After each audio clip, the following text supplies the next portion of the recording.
Salutare, dragi prieteni!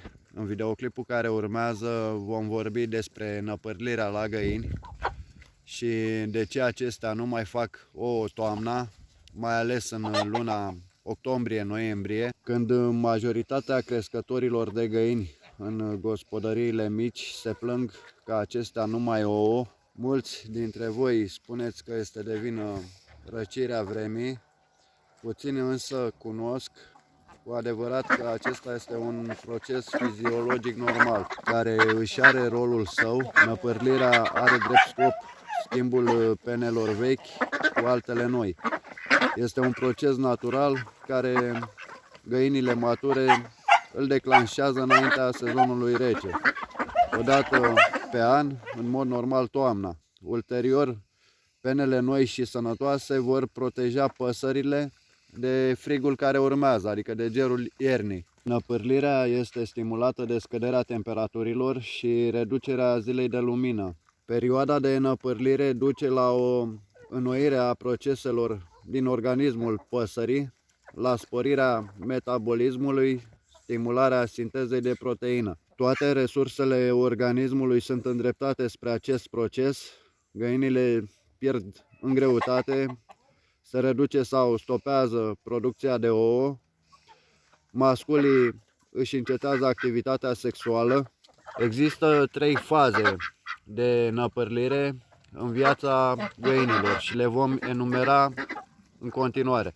Prima, de regulă în a 4-a săptămână de viață a puiilor, când puful la pui este înlocuit de pene. A doua, în a 3-a lună de viață, când își schimbă penele de puf și le obțin pe cele permanente. A treia, de primăvară, care este normală pentru păsările tinere, dar nu pentru cele mai bătrâne de un an. După aceste 3 năpârliri care le-am enumerat mai sus, urmează procesul de năpârlire normal, regulat o dată pe an toamna. Găinile ouătoare cu o producție bună năpârlesc intens și repede. Înlocuirea tuturor penelor la acestea are loc în timp de 6-8 săptămâni. Deși ele nu arată destul de bine pe durata acestui proces, găinile cu năpârlire intensă sunt cele mai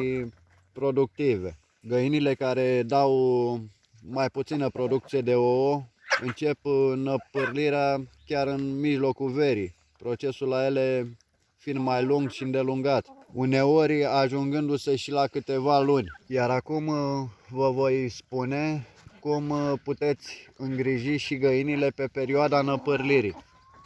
Trebuie să le oferim foarte multe proteine în procesul de creștere a penelor noi. Organismul păsărilor se epuizează, acesta slăbește. În plus, deficitul de lumină și scurtarea zilei provoacă dereglări hormonale. Drept consecință scade și productivitatea. Iar o alimentație echilibrată va menține starea normală a găinilor pe durata acestui proces. Se recomandă mărirea raportului de proteine în rație. Adaosul de proteine se bazează pe alimente ca pește, viermi, insecte, soia. O soluție bună ar fi întreținerea găinilor libere pe perioada aceasta. În acest caz, ele își vor căuta insecte singure, viermișori, larve și așa mai departe. Furajele combinate pentru găini ouătoare conțin de regulă 16% proteină. O importanță deosebită o au și alimentele cu conținut sporit de sulf, cum ar fi mazăre, varză, făină de carne, produse lactate, lucernă, trifoi.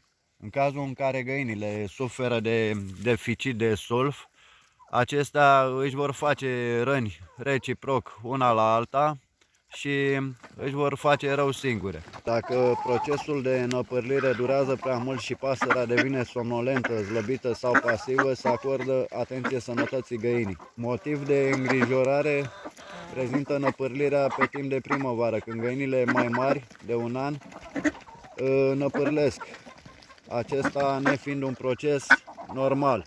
Deci trebuie să fiți foarte atenți la găinile mai bătrâne de un an, să nu năpârlească primăvara. Multe ferme de găini provoacă un proces de năpârlire forțată a găinilor. Acest proces nu se recomandă la păsări mai tinere de 30 de săptămâni. În gospodăriile noastre țărănești, să le pot spune așa, însă nu se prea practică această metodă. Pentru a provoca năpârlirea forțată, găina se supune la condiții de stres.